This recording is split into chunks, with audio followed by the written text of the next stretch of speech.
PSL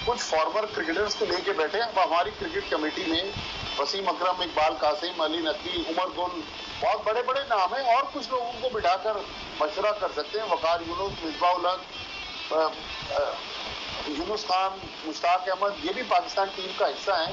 मेरा ख्याल एक हमें इत्तेफाक राय से फैसले करने पड़ेंगे, क्योंकि इस वक्त हम अपने फैसलों में जिग-जैग चल रहे हैं, कभी दाएं जा रहे हैं, कभी बाएं जा रहे हैं। तो हमें एक सिम का तयन करने की जरूरत है।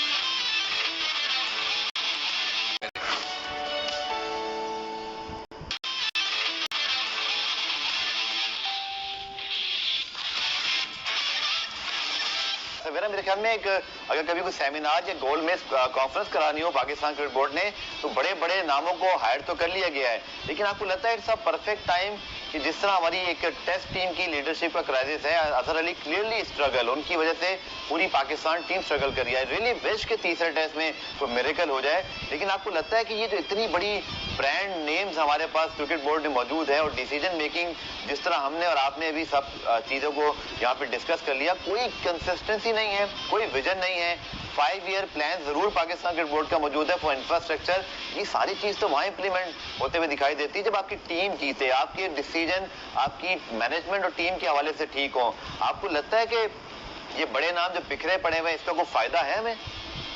गफार देखें, पता नहीं फायदा पीसीबी उठाना चाहे तो उठाए इनसे फायदा, मगर सबसे जो बड़ा मसला है ना वो यही है कि पेशेंस नहीं है। हम एक तो पेशेंस नहीं है, फिर जो ओवर डिपेंडेंसी हो गई है सोशल मीडिया रिव्यूज पे या मीडिया रिव्यूज पे। मतलब अगर कोई बोर्ड जो है वो अगर मीडिया रिव्यूज पे चल रहा है और मीडिया रिव्यूज पे डिसीजन ले रहा है, तो ये तो सबसे बड़ा अहमकाना फैसला है। आपको लगता है ऐसे ही होता है? हम सबकी डिबेट या आपके ट्वीट या माजिद साहब के तस्वीर, नहीं मैं आपसे पूछ रहा हूँ, मैं अपनी ओपिनियन अभी नहीं देना चाहूंगा। अच्छा, नहीं मुझे बिल्कुल लगता है जहां आप जिसके लिए देखें, जिसके लिए ज्यादा आप बात करते हैं वो लड़का खेल खेल के उस लड़के का हशर हो जाता है, मगर जब तक मीडिया उसके लिए बात नहीं करता है तो मुझे लगता है कि पीसीबी को पता ही नहीं चलता है, बोर्ड में किसी को पता ही नहीं चलता है कि वो लड़का कोई है जो इतना अच्छा खेल रहा है। ये मीडिया ही होता है जो शायद नजरों में लेकर आता है। फिर दूसरी बात ये कि अगर इस लॉट की बात करते हैं तो मैं 100% अग्री करती हूँ भट्टी साहब से कि इस लॉट में अगर वो जो मैं कह रही हूँ ना कि वो लीडरशिप क्वालिटीज थी, वो लीडरशिप क्वालिटीज सरफराज में जो पहला ही डिसीजन लिया गया। देखें ये सबसे एक और जो सबसे बड़ी गलती हमारे बोर्ड के साथ होती है ना कि नया सेटअप आएगा वो सब पुराने सेटअप को स्क्रैप कर देगा, यानी हम ग्राउंड जीरो पे आ जाएंगे और ग्राउंड जीरो से फिर वो शुरू करेंगे। सारी जिंदगी हम यही सुनते रहे कि जी पाकिस्तान टीम ओवरहॉलिंग प्रोसेस में, वो ओवरहॉलिंग प्रोसेस खत्म ही नहीं होके दे रहा। जो पहला ही स्टेप था कि सरफराज को हटा देना चाहिए, तो उसकी बराबरी का ना फिर कोई लीडर लेकर आते, क्योंकि इस लॉट में सरफराज की बराबरी की leadership qualities I am sorry to say मुझे तो किसी ने नहीं दिखी। सवेरा ने कहा माजिद भाई ये भी शायद दुनिया में अगर हम दूसरे बोर्ड्स को यहाँ पर रखें और हम भी सोचें कि भारत में ऑस्ट्रेलिया में एक रिव्यू कमेटी बने, चाहे वो क्रिकेट कमेटी का आप उसको नाम देते हैं, और जो शख्स उस कमेटी में मौजूद हो और उसकी रिकमेंडेशन पर किसी को हटाया जाए और बाद में वही शख्स इक्तदार में आ जाए, क्या ये एक ट्रांसपेरेंट चीज कहलाएगी? और यही हमारी क्रिकेट की मुझे लगता है भट्टी साहब इस पर प्रॉब्लम है कि हम असूलों पर भी नहीं चल पा रहे हैं। देखिए सवेरा ने बहुत अच्छा एक पॉइंट रेज किया, जो मीडिया की सवेरा बात कर रही है। जी जरूर। अगर आज हम फवाद आलम को देखें, देखिए फवाद आलम हमारी क्रिकेट में नाइंसाफी का एक बहुत बड़ी मिसाल बनेगा फ्यूचर में भी। बिल्कुल। कि जो 10 साल 8 महीने टीम से बाहर रहा, ये नहीं कि फवाद आलम कराची का, मैं कराची का हूँ, आप कराची के हैं या सवेरा कराची की है, मैं पाकिस्तान की बात कर रहा हूँ। अगर मैं गलत हूँ तो अगर कोई मुझे दुरुस्त कर सके तो बिल्कुल करे। फवाद आलम ने इस दौरान 7,500 फर्स्ट क्लास रन बनाए, 25 सेंचुरियां बनाई। पाकिस्तान ने 88 टेस्ट मैच के लिए फवाद आलम को मीडिया के प्रेशर पर अब टेस्ट मैच खिलाया गया, लेकिन यहाँ हम मिसबा उल हक को भी क्रेडिट देंगे, अजहर अली को भी क्रेडिट देंगे कि बहरहाल उन्होंने पिछली रिवायात को खत्म किया। आबिद अली की आप एक और मिसाल देख लें, आबिद अली साल से रन्स कर रहे थे, मीडिया ने जब अटेंशन दिलवाई, मीडिया ने पाकिस्तान क्रिकेट बोर्ड का दरवाजे को खटखटाते रहे तो आखिर में आबिद अली को उनको लेना पड़ा। तो इस तरह की बेताशा हमारे पास मिसालें मौजूद हैं, लेकिन गफार हमारे यहाँ ये चीज अनफॉर्चुनेट है कि हम अपने बुरे फैसलों से